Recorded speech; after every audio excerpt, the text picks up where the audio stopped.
salamat kayo. Namaligya sa ilang mga kuko ang pipila ka mga tao sa nasod China.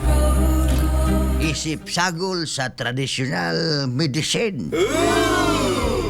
Sumala pa sa report nga gigamit kini ingon nga tambal sa tonsillitis o sakit sa tiyan sa mga bata.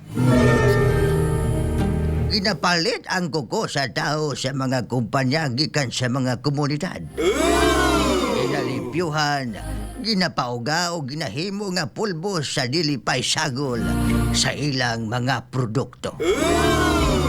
Tungod kay limitado lang na makakolekta sa matag tuig, nagpabiling taas ang demand sa maong tambal. Wala pa sa Kankan News ang bahin sa si kababae nga taga-Heavy kanya maligya sa iyang nakolektang mga kuko online sa kantidad nga 150 yuan o kapin 1,200 pesos matag kilo.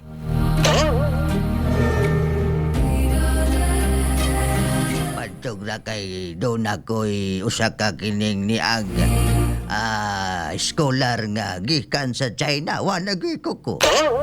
Ibaligya siguro aron himog tambal sa China. Bueno mga igala mo to nga tuwang balitang LRG. Lahira June. Ako kini si Lolo Amado.